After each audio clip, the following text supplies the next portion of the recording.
Sita Kaur England की रहने वाली होती है और उसकी उम्र होती है 23 साल। साल 2015 को 30 मार्च को उसका शोहर उसे इंग्लैंड से इंडिया हरियाणा लेके आता है और यहाँ पे आके उसको कत्ल कर देता है। पर कत्ल वो क्यों करता है, उससे ऐसी क्या गलती हुई थी, जानते हैं इस वीडियो में। यूके में नॉर्थ इंग्लैंड साइड पे एक सिख फैमिली रहती है। यहाँ पे 1982 को सीता कौर का जन्म होता है। उसके घर वाले उसे काफी अच्छी तालीम दिलाते हैं, पढ़ाई लिखाई करवाते हैं। करवाने के बाद 23 साल की उम्र में वो एक ब्यूटी पार्लर खोलती है और अपना ब्यूटी पार्लर यूके में चला रही होती है और काफी अच्छी कमाई भी कर रही होती है। अब ये काफी खूबसूरत लड़की थी, काफी अच्छी कमाई भी कर रही थी, लेकिन इसकी जो परवरिश थी वो इंडियन तरीके से हुई थी और ये शादी के बाद एक ही शादी को मानती थी, तलाक के ऊपर यकीन नहीं रखती थी। इसके ज़हन में ये बात थी कि अगर किसी जगह पे आपकी शादी हो जाती है तो आपने सारी जिंदगी उसी बंदे के साथ गुजारा करना होता है। ये भी कुछ इस तरह हुआ कि 2005 में इसके घर वाले इसकी शादी का सोचते हैं और यूं पवन सानी नाम के एक बंदे से इसकी मुलाकात करवाते हैं। यूं आगे चल के इनकी शादी हो जाती है। ऐसे 2005 में शादी होने के बाद इनका घर बसना शुरू हो जाता है। मैं आप लोग को बताता चलूं कि ये जो पवन है ये इंडिया हरियाणा के रहने वाला है और ये यूके में मजदूरी करने आया होता है और यहाँ पे आके जॉब पे लग जाता है। और ऐसे ही सीता कौर को ये लड़का पसंद आ जाता है और सीता कौर की फैमिली इस पवन के साथ अपनी बेटी सीता कौर की शादी कर देते हैं। शादी करने के बाद इसको यहाँ की सिटीजनशिप मिल जाती है और अब ये यूके में रहना शुरू कर देता है। यूं साल 2006 में इनको पहला बेटा पैदा होता है। जब इसको पहला बेटा पैदा होता है तो इसकी बीवी जो सीता कौर होती है इसको नहीं पता होता जो इसका शोहर पवन होता है वो अपने भाई जतिंदर से जो इंडिया में रहता है और काफी साल पहले से उसकी शादी हो चुकी थी लेकिन उसके यहाँ औलाद पैदा नहीं हो रही थी। वो अपने पहले बेटे की पैदाइश के ऊपर अपने भाई जतिंदर से वादा कर लेता है कि मैं अपना बेटा इंडिया में ला के आपको दे दूंगा। लेकिन जब कुछ अरसे बाद सीता कौर को इस चीज का पता चलता है तो वो इनकार कर देती है और अपने शोहर से कहती है पवन से कि कैसे तुम मेरी राय के बगैर मेरी औलाद किसी और को दे सकते हो। नाजरीन, ये आप लोगों ने पहले भी सुन रखा होगा कि बच्चे को फैमिली अक्सर अडॉप्ट कर लेती है, लोग रिश्तेदारों को एक दूसरे का बच्चा दे देते हैं, ये आम बात है। लेकिन इसमें होता ये है कि फैमिली जो है वो एक दूसरे से मशवरा करती है। जब सारी फैमिली राजी होती है तब ही बच्चे को आगे दिया जाता है। लेकिन यहाँ पे पवन जो होता है वो अपनी बीवी सीता कौर से मशवरा नहीं करता और उससे उसकी पहली औलाद उसका बेटा उससे छीन के अपने भाई जतिंदर को इंडिया में देना चाहता है। अब सीता कौर जो होती है वो साफ साफ इनकार कर देती है। पीछे से पवन की जो फैमिली होती है इंडिया में रहती है वो इस चीज के ऊपर सीता कौर को प्रेशराइज भी करती है कि तुम अपना बेटा जतिंदर को दे दो, लेकिन सीता कौर जो होती है वो इनकार करती रहती है और डटी रहती है। इस वजह से पवन की और सीता कौर की लड़ाई झगड़ा होना शुरू हो जाता है। ये पवन जो होता है अक्सर सीता कौर को मारता पीटता है और काफी बुरी कंडीशन में इसे रखता है। लेकिन सीता कौर जो होती है वो किसी न किसी तरीके गुजारा कर रही होती है, बर्दाश्त कर रही होती है। अब सीता कौर की जो फैमिली होती है वो ये सब कुछ जब देखती है तो वो अपनी बेटी सीता को कहती है कि तुम इससे डिवोर्स लेके कहीं और शादी कर लो। लेकिन सीता कौर जो होती है वो कहती है कि शायद कुछ अरसे बाद ये ठीक हो जाए, अभी इसकी पहली औलाद है, ये अपने भाई को देना चाहता है, आगे चल के शायद ये ठीक हो जाए। इसी असना में साल 2008 में इनके यहाँ एक और बेटी पैदा होती है। यहाँ पे सीता कौर जो होती है उसे इस चीज की खुशी तो होती है कि इसका जो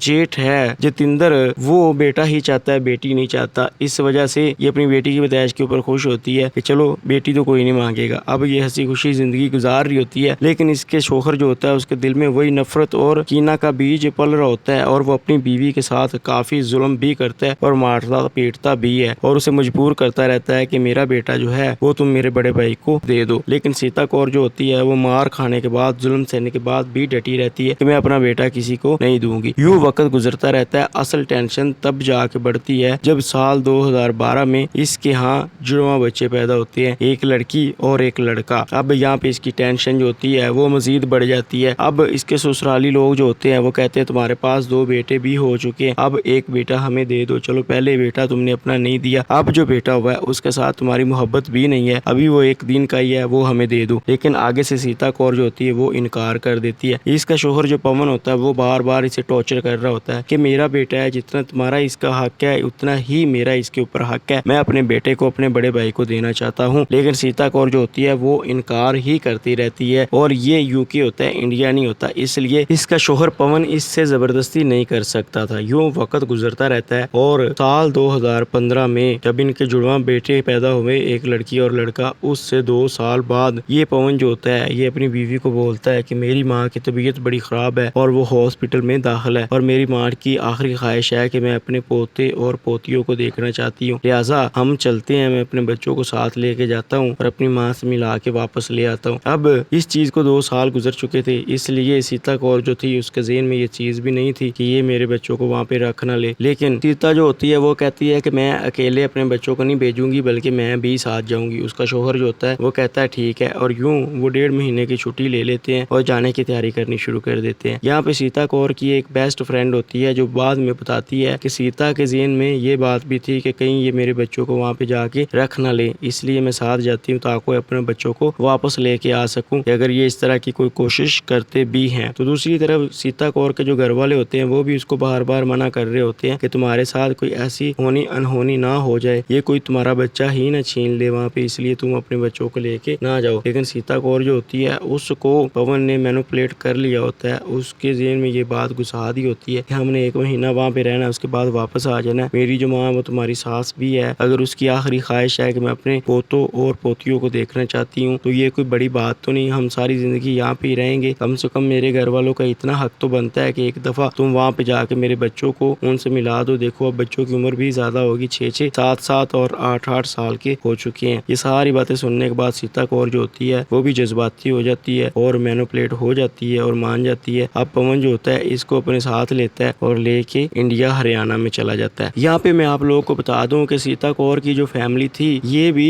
इंडिया के पंजाब के रहने वाली थी, लेकिन ये आज से 40 साल पहले यूके चले गए थे और वहाँ पे ही सीता कौर की 1982 में पैदाइश हुई थी। इसलिए ये सीता कौर जो थी ये इंडियन सिटीजन नहीं थी बल्कि यूके की सिटीजन थी। अब होता कुछ यूं है कि वक्त गुजरता रहता है, महीने की छुट्टी पूरी हो जाती है, 15 दिन फिर मजीद आगे गुजर जाते हैं। अभी इसी स्ना में 30 मार्च 2015 का दिन होता है, रात का टाइम होता है कि रात को इस सीता कौर का शोहर पवन सानी जो होता है वो यूके अपनी ससुराल को फोन करता है, अपने ससुर को बोलता है कि देखो आपकी बेटी जो सीता है वो रात को सोई हुई थी, अचानक उसकी तबीयत खराब हुई, हम उसे हॉस्पिटल लेके जा रहे थे लेकिन रास्ते में उसको अटैक हो गया और वो फौत हो गई। अब सीता कौर की जो फैमिली होती है वो कहती है ऐसे कैसे भाई, 33 साल की अभी हमारी बेटी है, जवान लड़की है, वो कैसे इतनी जल्दी फौत हो सकती है, 33 साल की उम्र में उसे हार्ट अटैक कैसे आ सकता है। सीता कौर का बाप ये सारी बातें करता है और यूं ये पूरी फैमिली रातों रात यूके से इंडिया हरियाणा पहुंच जाती है। जब आगे जाके देखते हैं सीता कौर की बड़ी बहन जो होती है गीता कौर, वो देखती है कि उसकी बहन की जो डेड बॉडी है उसके ऊपर कंबल शंबल लपेटे हुए हैं और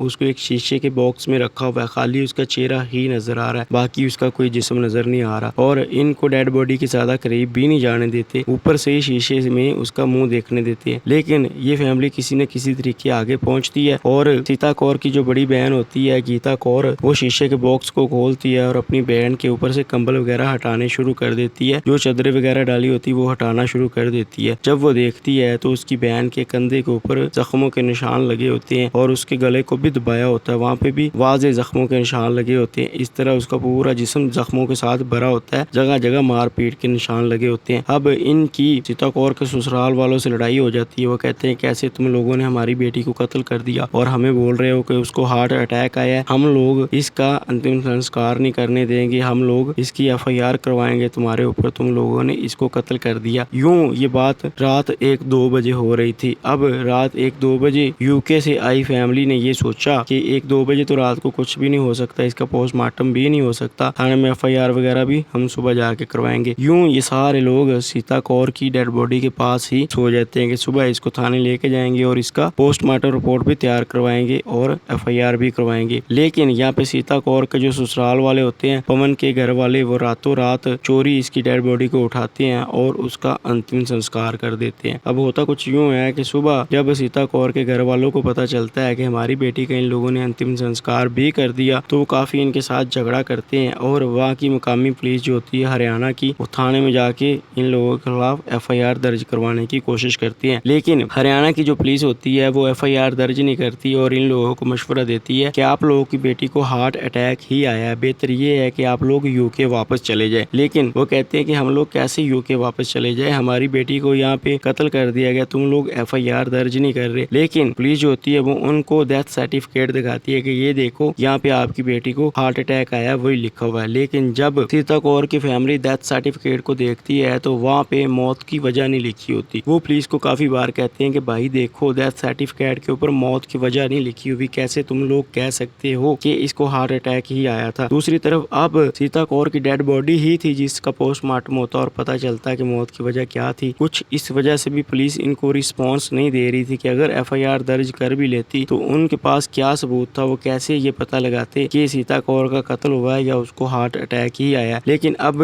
ये जो सीता कौर की फैमिली होती है इसके ज़हन में ये होता है कि हम लोग जो हैं UK के सिटीजन हैं, इसलिए UK की गवर्नमेंट जो है वो हमारी हेल्प करेगी। ऐसे ही वो ये सोच के वापस UK चले जाते हैं और वहाँ पे जाके FIR दर्ज करवाते हैं। लेकिन वहाँ की पुलिस जो होती है वो भी FIR दर्ज नहीं करती। वो कहती है कि देखो आपकी बेटी जो है उसकी मौत इंडिया के हरियाणा में हुई है, इसलिए हम यहाँ पे कोई भी कानूनी कार्रवाई नहीं कर सकते, हम UK में ही कानूनी कार्रवाई कर सकते हैं। और दूसरी तरफ UK में और इंडिया में ऐसी कोई ट्रीटी भी साइन नहीं हुई जिसकी बेस के ऊपर हम वहाँ पे जाके कोई कानूनी कार्रवाई कर सके। अब पुलिस जो होती है और यहाँ की अदालत और वकील जो होते हैं वो सीता कौर की फैमिली को एक बात बोलते हैं कि देखो सीता कौर के जो 4 बच्चे हैं उन लोगों की कस्टडी आप लोगों को मिल सकती है, हम उसके कत्ल की कोई भी यहाँ पे FIR दर्ज नहीं कर सकते। यूं UK की कोर्ट में सीता कौर की जो फैमिली होती है वो पिटीशन दायर कर देती है और केस जीत जाती है। अब ये इंग्लैंड की कोर्ट ने फैसला किया होता है कि सीता कौर के 4 बच्चे जो हैं वो सीता कौर की फैमिली को मिल जाएं, पवन के पास नहीं रहने चाहिए। लेकिन यहाँ पे बात ये थी कि ये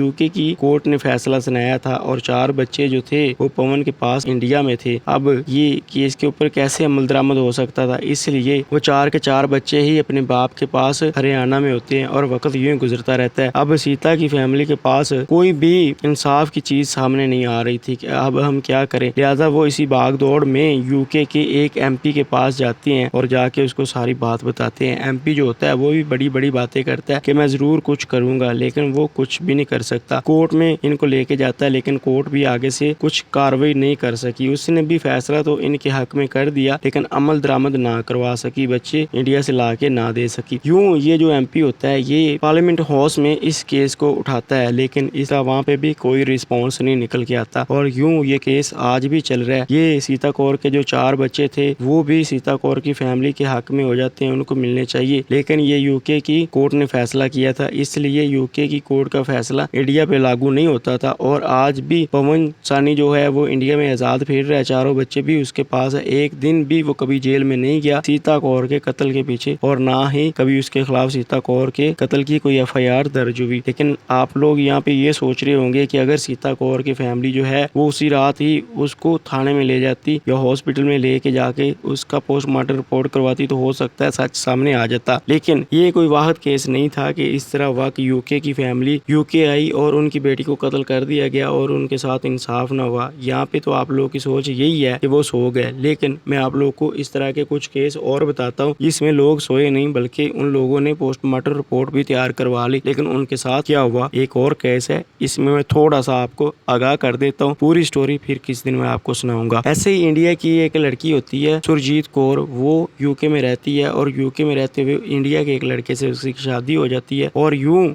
वो इंडिया में अपनी सास बच्चन कौर के साथ आती है और अपने शोहर के साथ आती है। यहाँ पे उसका जो बच्चन कौर का भाई होता है वो श्वेता कौर को किसी वजह से कत्ल कर देता है और यूँ श्वेता जीत कौर के रातों रात फैमिली जो होती है वो इंडिया आ जाती है और देखती है कि हमारी बेटी को उसकी सास के भाई ने कत्ल कर दिया। लिहाजा वो उसकी डेड बॉडी को रिसीव करते हैं और थाने लेके जाते हैं, FIR भी दर्ज करवा लेते हैं, पोस्टमार्टम रिपोर्ट भी करवा लेते हैं। वहाँ पे क्लियर हो भी जाता है कि इसका कत्ल हुआ है, लेकिन वहाँ की जो पुलिस होती है वो फिर एक्शन नहीं ले रही होती। अब UK वाली फैमिली जो होती है सुरजीत कौर की वो वहाँ पे धरना वगैरह भी देती है, यूं उनका केस दर्ज कर लिया जाता है लेकिन फिर भी किसी बंदे को गिरफ्तार नहीं किया जाता। उसका जो कातिल होता है बच्चन कौर का भाई वो भी कभी पुलिस की हिरासत में नहीं आता, वो भी केस आज तक चल रहा है, उसका भी कोई फैसला नहीं हुआ। ऐसे ही दर्जनों केस हैं जो ऐसे लड़कियां UK से इंडिया लेके आए उनके शोहर और उसको कत्ल कर दिया। ऐसे ही एक राजदीप कौर नाम की लड़की इंडियन शोहर UK से अपनी इंडिया लेके आया और किसी बेस के ऊपर उनका झगड़ा हो गया और उसने अपनी बीवी राजदीप कौर को कत्ल कर दिया। कत्ल करने के बाद उसकी फैमिली फौरन यहाँ पे इंडिया में आई और उन लोगों ने आके उसके शोहर के खिलाफ FIR भी दर्ज करवा ली, पोस्टमार्टम रिपोर्ट भी दर्ज कर लिया, सारे सबूत इकट्ठे कर लिए ताकि उसके शोहर के खिलाफ एक्शन ले सके। पुलिस जो थी वो भी इनका भरपूर साथ दे रही थी और एक्शन ले रही थी, लेकिन उसका शोहर जो था वो अमेरिका फरार हो गया और आज भी अमेरिका में आजाद घूम रहा है, उस केस का भी कोई हल नहीं निकला। इस तरह दर्जनों केस है जिनका कोई हल नहीं निकल रहा और यहाँ पे ये तो नहीं बोला जा सकता कि ये लड़कियां कम पढ़ी लिखी थी, बल्कि ये लड़कियां पढ़ी लिखी थी। यहाँ पे ये सारी की सारी लड़कियां जो है वो इत्मीनान करके धोखा खा जाती हैं, यकीन कर लेती है अपने शोहरों के ऊपर, और उनके ज़हन में ये भी नहीं होता कि इतना बड़ा काम भी हो सकता है हमारे साथ।